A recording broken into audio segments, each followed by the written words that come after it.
asjad tulevad tagasi. Või kaovad pildist ära mingi põhjusel. Aga tuleme siis nüüd selle terminoloogia juurde. Mul on siin põhimõtteliselt jäänud 15 küsimust nüüd puhtalt osteopaatiast. Ja mitte, et see nii keeruline oleks, aga kui mina nüüd kuulen sõna osteopaatia ja keegi veel kuuleb, siis loomulikult valdkonna võhik ei saa tegelikult aru ja nagu me enne siin ütlesime ka, aetakse sassi osteopaatiat, homoöpaatiat ja mis veel paatia versioone meil siin Eestis on, need on ilmselt veel. Aga hakkame kuskilt pihta, mis see tähendab, mis asi see on? Mis te siin teete? Et kõige paremat aru saada osteopaatiast tuleb vastuvõtule tulla. Nii et paneme saate kinni ja siis näeme vastuvõtul. No kingitus Krissile. Ei pea isegi kinni. See võiks kingitus Krissile. Me saate, et me teeme sulle vastuvõtta, aga las ta praegu jääb, et kreeka keelest osteopaatos ehk siis luu parandamine. Miks Andrew Taylor Still selle nii sõnastas, ma ei oska seda öelda. Aga tema teekond ja tema, ütleme, ravimise teekond hakkaski luude parandamisest, eriti selgrooluude parandamisest. Kuna ta oli ise silla insener ja arst peale kauba, siis ta vaatas inseneri pilguga seda kõike. Inimese skeletti. Inimese toimimist, skeletti ja kogu seda süsteemi, siis ja ta sõber oli see, kes lõi kiropraktika. Miks nad üks kiropraktika ja teine osteopaatia sõnastasid, seda ei ole kuskil lahti kirjutatud, aga tegemist on lihtsalt inimese liikumisaparaadi tervendamisega. Mõndaks väga huvitavaks. Mina seda ei teadnud samamoodi enne. Ja miks huvitavaks läheb sellepärast, et meil on ühiskondlikult sisse taotud uskumus ja kogemuslik kogemus on ka kinnitus sellele kui peeglina, et kui sul ikkagi jäse on otsast ära või luu on katki, siis ega seda väga naljalt kinni nagu tervendada ei saa, unless sa siis lähed klassikalise lääne meditsiini juurde, kus siis sa saad endale kipsi, eks ole, või mingisuguse muud poldid ajad sisse sinna ja siis ta ajapikku kasvab kinni. Kas see nüüd, ma täpsustan nüüd küsimust, et mul mõte läheb 50 suunda, et kas osteopaatia tegeleb siis, ütleme, 2 näidet sellega, et mul on luu murd või mingi luutükk või midagi on juhtunud, mingi traumaõnnetused, füüsilise trauma tagajärjel on midagi juhtunud. Ja nüüd me siis tagantjärele, kui see isegi nüüd korras, tegeleme sellega ja see saab nüüd omakorda korda või see on ikkagi nagu rehabilitatsiooni nagu üks viisidest, et tulla sellest vigastusest kiirimini ja efektiivsemalt välja. Kumb see meetod siis on? Või ta mõlemad korraga? Küsimus on nii struktuurne, et ma nüüd natukene seletan. Osteopaatia, ütleme, kui inimesed teavad, kes on pediaater ja kes on näiteks uroloog ja kirurg ja erinevad sellised meditsiinivaldkonna distsipliinid. Ja kindlasti inimesed teavad, kes on perearst. Ehk siis perearst, kes siis suunab inimesi siis erinevate spetsialistide juurde, kuidas siis need spetsialistid saaksid inimesi toetada. Ütleme, et osteopaat on siis selline meditsiinilise tervishoiudistsipliini esindaja, kes siis on enne meditsiini. Ütleme nii, et kui sul on nädalavahetus kõvasti tööd teinud, sa oled endal näiteks tekitanud mingi lihaspasmi, millega sa hakkama ei saa, siis osteopaat kindlasti on see inimene, kes saab sind aidata. Ja seal juures on veel see, et kui sul siis näiteks töövõtted olid valed või siis oli sul mingi muu emotsionaalne pinge, tegelikult võib-olla oli sul seedesüsteemis mingi häda, siis osteopaat suudab sulle suuna anda, millega sa peaksid edaspidi tegelema. Näiteks üks asi siis kõigepealt tasakaalustada keha ja järgmine hetk on see, et siis mida sa peaksid oma elus natukene muutma, millele sa peaksid tähelepanu juhtima oma kehas.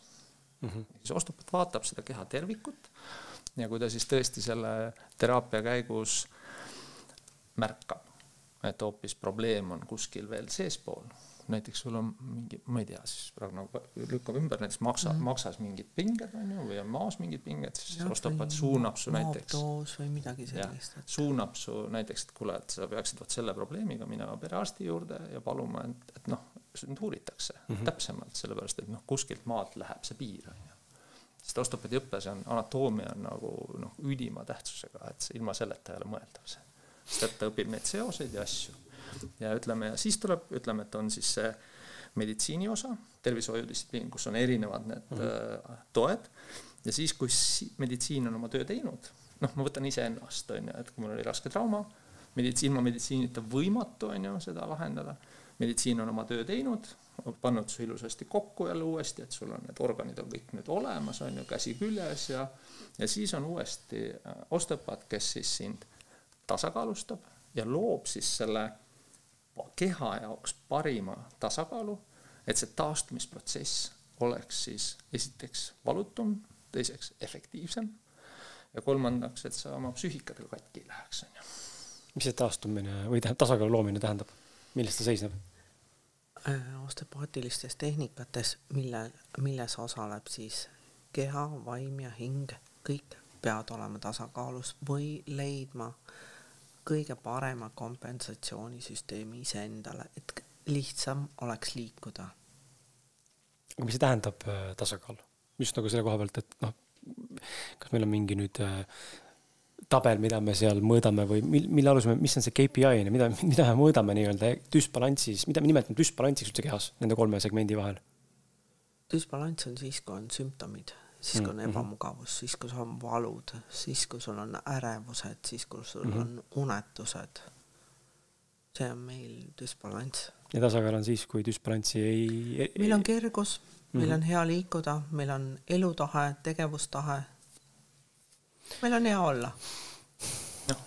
Isegi ütleme niimoodi, et kui sul on see, ütleme, sa oled nüüd selle jalast pidanud loobuma ja sul on kargud, on ju, siis näiteks on ju liikumiseks sa vajad nagu abivahendeid, siis ega siis see on ka see uus nii-öelda sinu uus elu rituaal on ju, uus elu selline ütleme standard, mida sa siis järgid.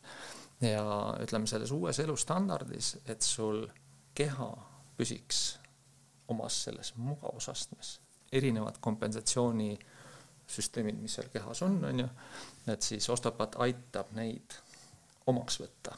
Et sul ei teki näiteks, et sul on, ütleme, sa oled küll vasakule poole kõver näiteks, on ju. Ma nüüd lähen lihtsalt nagu teemasse, et siis see kõverus on ka okei, sest su keha on leidnud selle tasakaalu, kuidas ta saab selles elus hakkama. Et keegi ei saa, et sa ei saa seda kõverust õigeks muuta, on ju. Sest et see on tema uus standard peale traumat näiteks ja sa pead lihtsalt nüüd aitama inimesel kohanema sellega.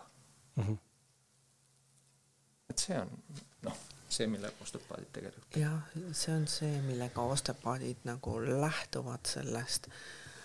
Võib-olla on kõige lihtsam näide, mida ma võiks tuua, on see naised sünnitusel lahkliha operatsioonid. Operatsioonid on need, mis kiisuvad keha natukene kõveraks. Sellele lahkliha operatsioonile järgneb igal juhul üks jalg venib pikemaks, teine lühemaks, puusad ei ole enam balansis. Mina osteopaadina ei saa lähtuda, sul on puusad kõverad, sikutame ja vääname su sirgu. Ma pean mõistma seda, miks tal on puusad nihkes, miks tal on jalg lühem või pikem. Ma ei saa ära võtta ta kehas seda olnud operatsiooni. Samamoodi ka need, kellel on pimesola operatsioonid paremal vaagnas, neil on pisut vaagen natukene ette. See on tema tasakaal. Ei saa seda talt ära võtta. Kui teatud tehnikad meil on siin erinevad teraapiad, vaatavad puusad viltu väänamas sirgu, see on omad tagajärjed. Osteopaat vaatab juurpõhjust, miks ta on viltu ja kas seda annab parandada. Üldiselt reegel on, et me ei pea parandama neid asju, mis ei valuta ja ebamugavust ei tekita. Ei lähe sind joonlauaga sirgu ajama. Eks nad ei tule vastuvõtule ka siis. Jah, me tegeleme sellega, mis ebamugavust tekitab. ja kui selle saame kõrvaldatud, siis ongi tasakaal. Aga me räägime näiteks vanadest vigastustest, traumadest, mis jätkuvalt üles tulevad, kas nendega saab osteopaatia puhul nagu tegeleda? Saab, tuleb vaadata, mida nad kehas toimetavad, kuidas nad toimetavad. Ma toon nagu hästi elukaaslasena spetsiifilise näite küsimuse, et hästi lühidalt, et ma ei tea, seal 16-aastaselt kukkus rolleriga ja läks põlveoperatsioonile, menisk läks ja siis seal tehti midagi valesti operatsiooni käigus kuskilt, mis iganes arstide poolt. Ja nüüd siis täna, ütleme 2 aastat tagasi peaaegu ühes trennis põlvele siis koormust andes ja põlvele hüpates koos pehmendustega ja siis ka samal ajal füüsilist jalgade pidevalt olles läks üle koormus niimoodi, et üle trenni lõi niimoodi paista, et oli 2 kuud karkudega. Jalg lend kõveraks ja sirgeks täiesti paistis. Käisime füsioteraapias, iga pool põletikud sees. Pärast tuli välja veel kuskil sellest röntgeni uuringust asjadest, et seal on mingid killud on veel kuskil sees. Väga kehvasti opereeritud nii-öelda. Ja on juba mitmenda astme, ehk peaaegu see viimase astme põlvekõhre või selle hõõrdumine ja kulumine. Ja põhimõtteliselt öeldi, et on nagu mingi hetk peaks nagu hakkama mõtlema vaikselt juba selle, mis iganes proteesi peale. Jube kurb olukord, on ju. Aga tegelikult tahab nagu trenni teha, on ju. Ja täna on näha ka, et nii kui saab põlv koormust liiga palju, siis hakkab lonkama ja on valus, on ju. Et kas see on ka vigastus, mida osteopaatia puhul saab veel vaadata või see on tegelikult läinud rongi ja peaks hakkama nüüd minema sinna proteesi otsima? Veel ei ole läinud rong. Tuleb veel vaadata. Seal on veel lisaküsimused, et kõik, mis toimub vaagnas, mõjutab ka põlve. Tuleb vaadata, mis toimub vaagnas.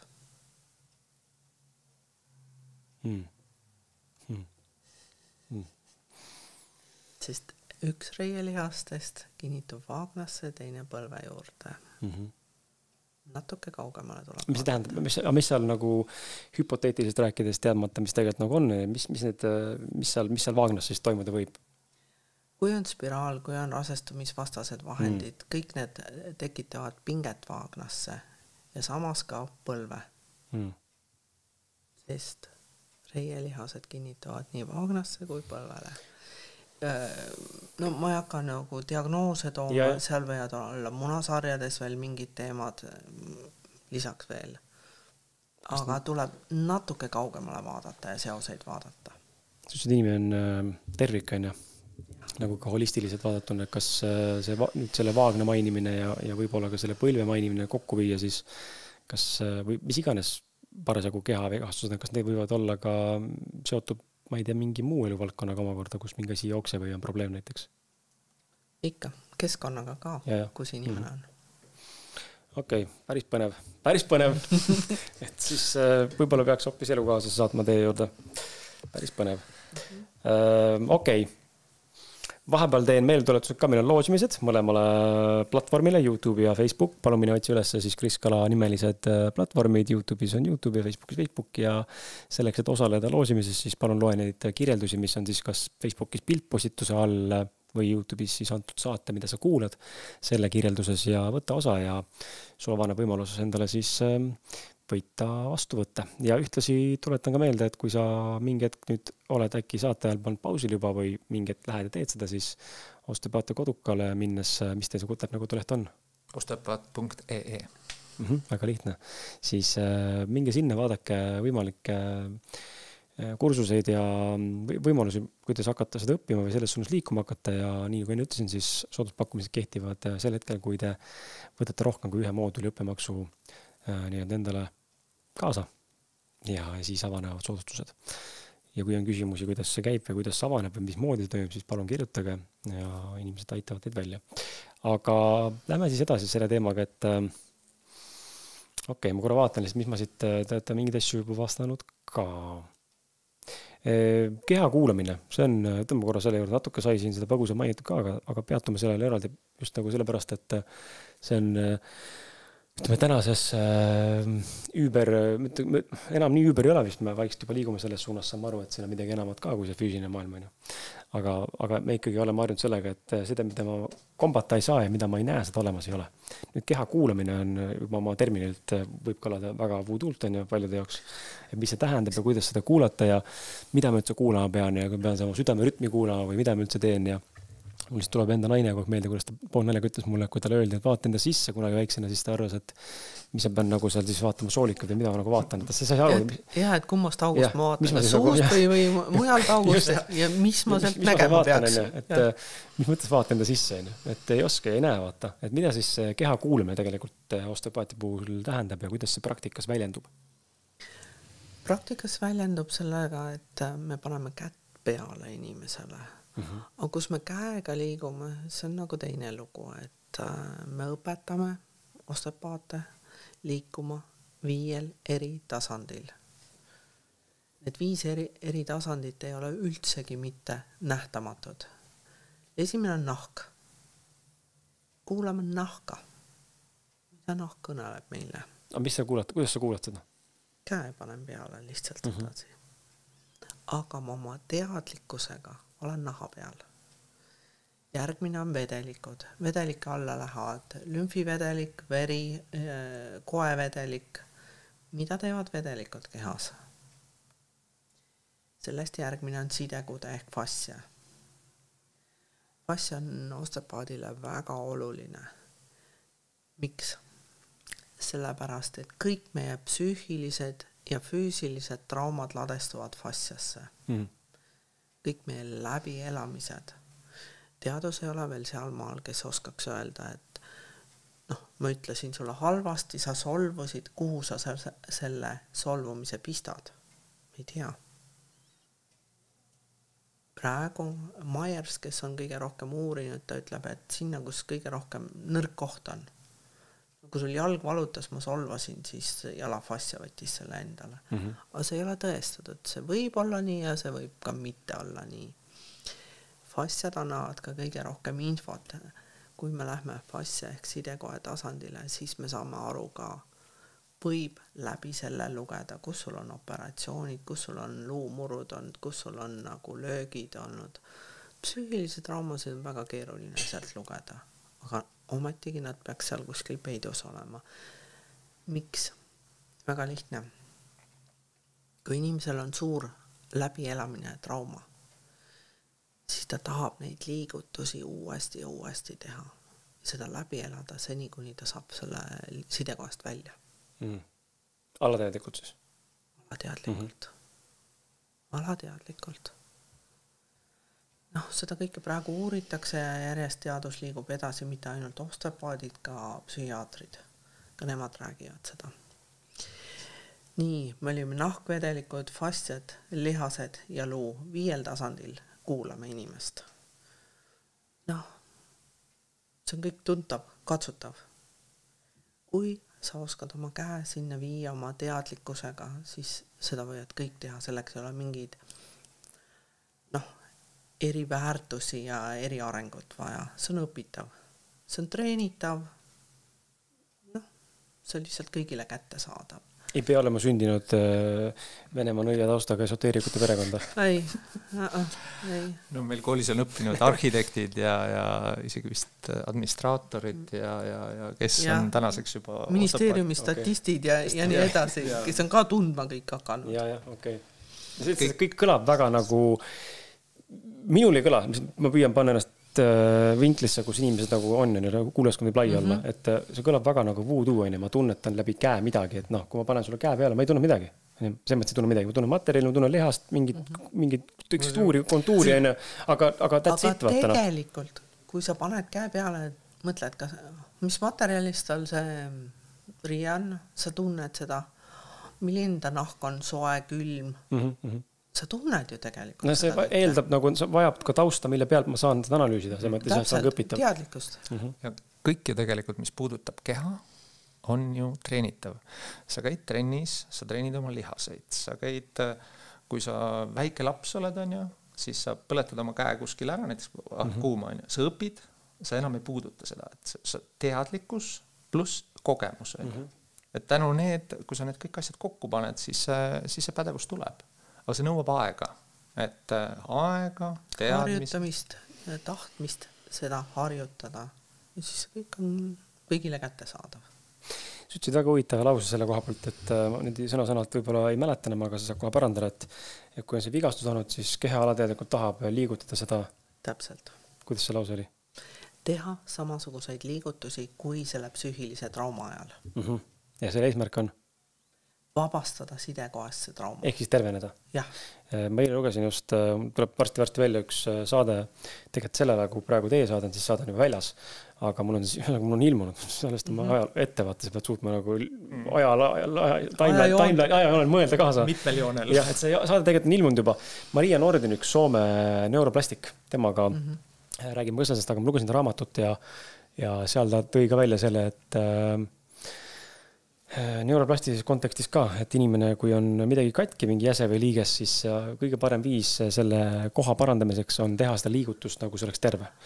Aga see pani mõtlema, et kõik see on päris huvitav, aga kui mul ei ole kätt, kas ma siis ei saa? Nagu... Teadlikkusega sa teed seda liigutust ja vabaned valust.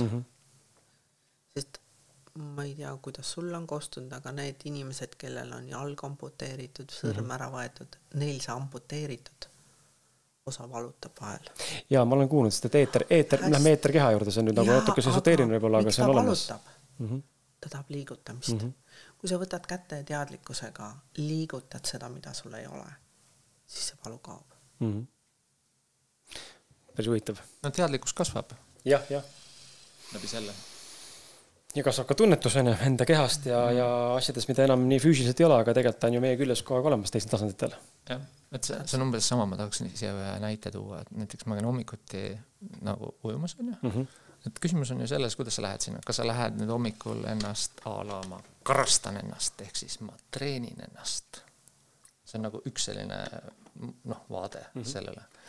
Teine vaade on see, et ma lähen nüüd sinna hommikul ujuma, et teada saada, mida mu keha teeb. No, kuidas see mu keha käitub? Sest tegelikult ju me ei tea, kui me ei ole käinud. Aga kui sa lähed sinna, siis sa saad teadlikuks sellest.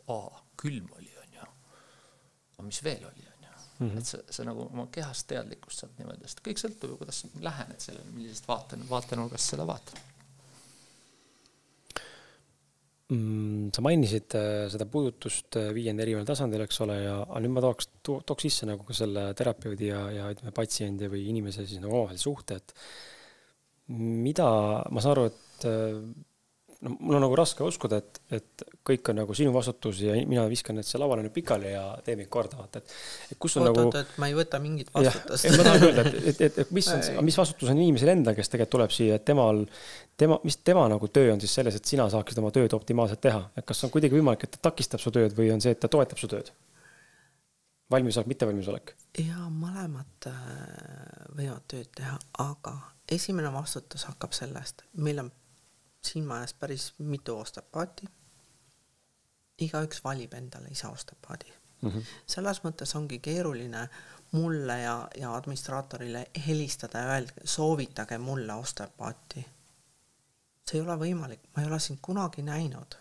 Ma ei tea, see on ju probleemi. Ja kuidas keegi teine saab sulle öelda, kes sulle kõige paremini sobib. Meil on pildid kodulehel, meil on pildid e-poas. Ole hea, vali, mis sulle, mis kõnetab. See on esimene vastutuse võtmine. Järgmine vastutuse võtmine on kohale tulemine. Sa ikkagi tuled oma kokkulepitud ajaks ja kolmas on, me nimetame seda koolis ütleme nähtamatuks lepinguks. Sa tuled kabinetti ja sa oled nõus rääkima, vastama küsimustele. Ehk siis sa oled avatud. Ostepaadid ei hakka kangutama. Ja ärge eeldage, et nad on kõik selgelt nägijad, vaatavad otsa ja teavad, mis sulle vaja teha on. Me ei mängi selliseid mänge. Ei osale sellistes mängudes.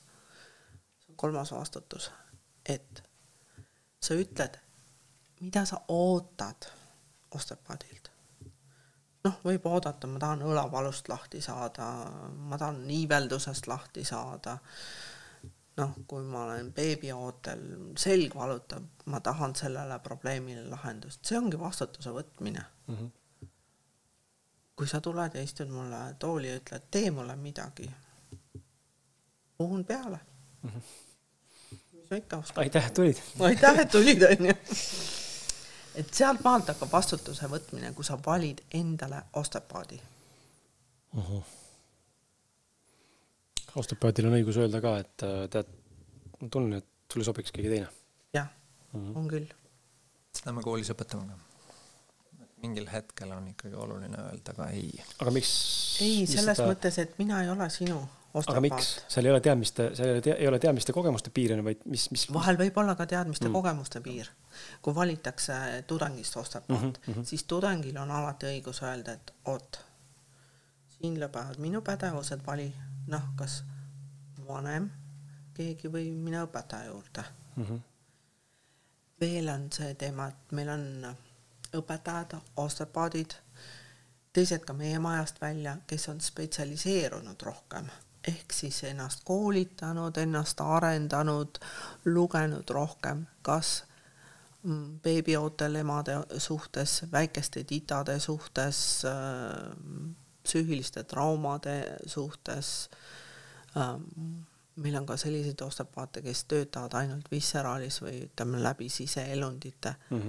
Ja kui keegi tunneb, et ma tõstan käed üles, et siin tahab veel sügavamat vaatamist, siis ta soovitab, et oota, tema on spetsialiseerunud sinu probleemile, et vaata, kas ta võiks sobida sulle. Erinevad juhud on. Sellisel puhul võib ka osteopaat öelda, et ole hea, otsi keegi teine. Kui ta ei suuda avaneda mingil põhjusel. Ole valmis lihtsalt. Äkki kellegi teisega on valmis. Hästi tihti tuleb seda ette laste puhul. Laps ei ütle, et ma ei taha su juurde tulla. Ta lihtsalt on kinni ja ta ei avane. Õnneks meil on päris mitu osteopaati. No hea küll, kui mina sulle ei sobi, vaatame siis, kes majas on, äkki mõni sobib. Et tavaliselt keegi on ikka sobinud lastele, et siis tuleb lihtsalt rada vahetada. Ja see on okei. Kui me räägime ravikuurist või sellisest osteopaatia nagu raviteenuse pikkusest või praktikast, et keskmine, võtame nagu jäigalt niimoodi latiga lüües, keskmine selline kuur, et mitu korda inimesed taas käivad siin või ma saan aru, et see erinev sõltub, mis ta probleem on, eks ole, ja millega tegelema, aga ütleme keskmiselt, et me peame, millega inimene peab arvestama, kui ta otsustab, et okei, ma olen piilun nüüd sinna akadeemia lehele, osteopaat.ee, võtan lahti, vaatan, et okei, ma tahaks vastuvõtule tulla, et siis millega ta arvestama peab umbes enam-vähem kogemuslikult? On teil mingid parameetrid see mõttes ette anda öelda, et see ei ole ju imeravi, ma tulen istunud siia lauale ja ükskord tehtud, aitäh, tulid ja tšau pakka, mine valuta. Aga vahel võib nii olla. Tead, see vahel võib päriselt olla ka keeruliste asjadega. Kui inimene tahab sellest lahti saada, et on nii avatud ja nii lahti. Ükskord ja nägemist. Aga ütleme klassika 3-5 korda. Ja vahed on siuksed 2 nädalat kuni 6 aega. Miks järjest teha ja kütte ei tohi? Sellepärast, et kui annad kehale impulsi terveneda, siis ta vajab aega. Järjest on ülekoormus. Ja meil liiguvad ka sellised inimesed, et esmaspäev käis Jumehoos, teisipäeval käis nõelu panemas, kolmapäev käib osteopaadi juures, siis ta läheb psühhoterapeudi juurde. Iga nädalapäeval erinevad. Neid ei ole võimalik aidata, sest nad ei anna kehale mitte mingisugust reageerimisaega. Eks tegelikult teevad endale karuteene, mõne mõttes hoides siis samad seisu või? Päris kindlalt sellepärast, et kui keha saab erinevaid impulsse, kuhu ja kuidas liikuda, siis tegelikult, jookseb kokku. Aga see on inimeste õigus. Valida tegevus endale. Vahel on nii olnud, et kui ma osteopaadina kuulen seda, kus ta 3 päeva tagasi käis ja kus ta edasi läheb, siis ma tõstan ka käed üles, et oota, tule siis, kui sul need kuurid on läbi. Päriselt ka. Ei ole mõtet minu aega raisata ega tema raha ega energiat raisata. See ei tööta.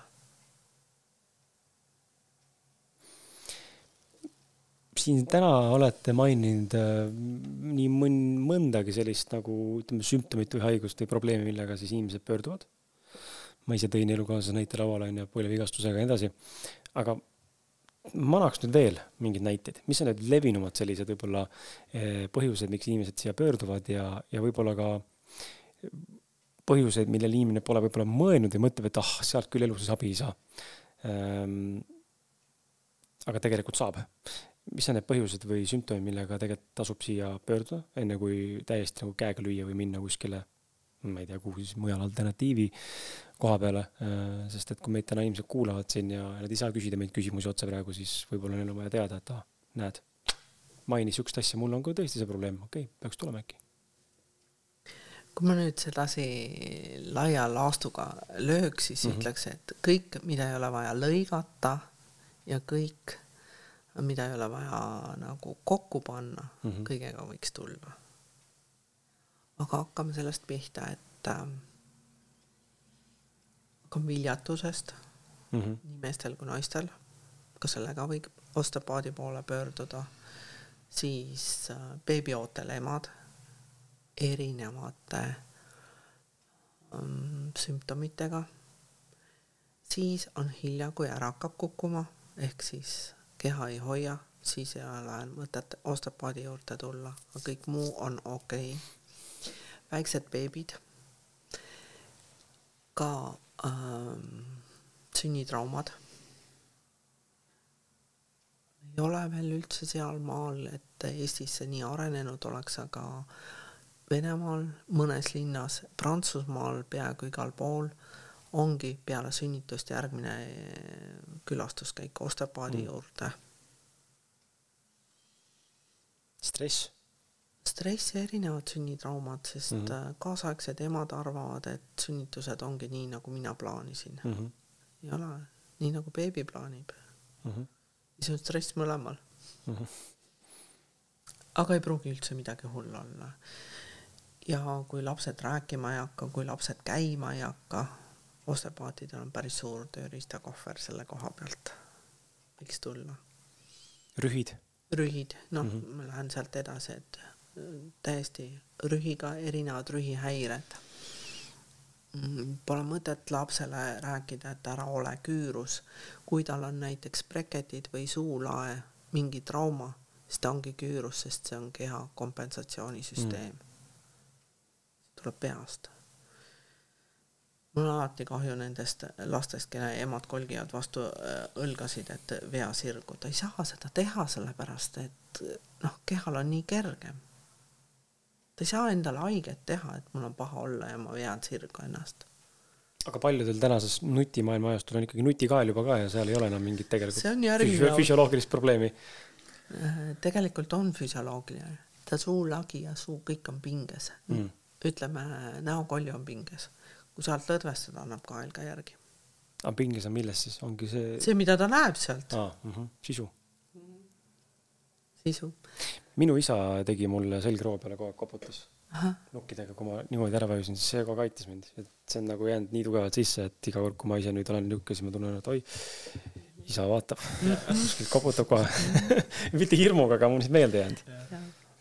Kui see on mugav, siis on okei, aga mõnel on ju valus ka, kui ta sirgu võtab. Jah, ma enda tütre puhul, mul on 7-aastane tütar läks kooli nüüd ja temal on niimoodi, et ma näen, et ta ei ole küürakas see mõttes, aga minu moodi, tal on need tiivad hästi väljas. Mul on ka, vaata osad inimestel on nagu selge täitsa sirgu tiivad ei pole üldse näha.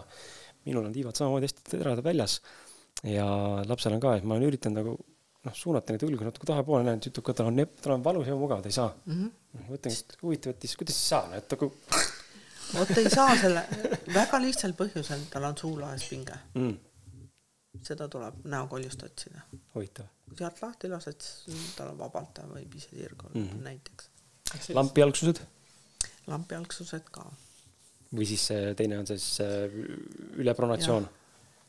Need on erinevad ka, sealt tuleb lihtsalt vaadata, kus see tuleb. Et kui on juba täiskasvanul, siis enam lampijalgsusele midagi ei tee. Lapsele jah. Okay.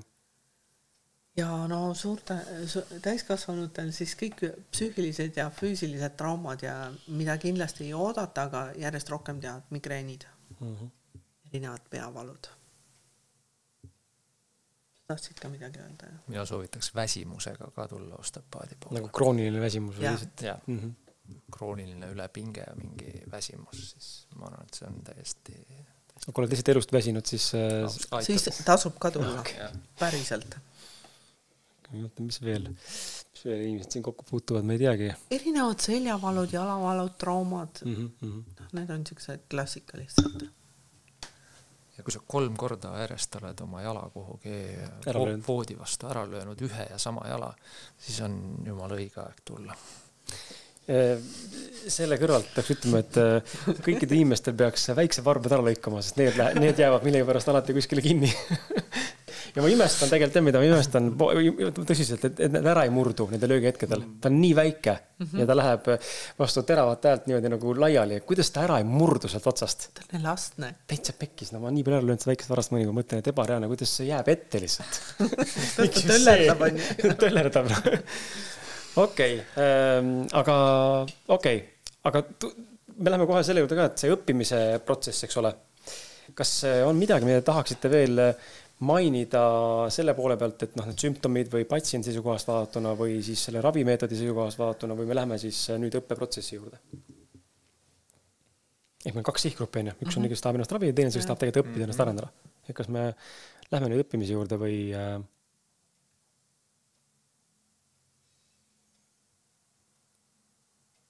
Lähme. Kui tuleb midagi pärast poole meelde, siis saab lihtsalt täiendada. Võtame selle küsimuse, et kes... Teemegi selle küsimuse ja siis teeme väikse pausi. Ma panen laadima, saate vetsuskäia, kui tahate. Korra tuulutame tuba ja siis jätkame.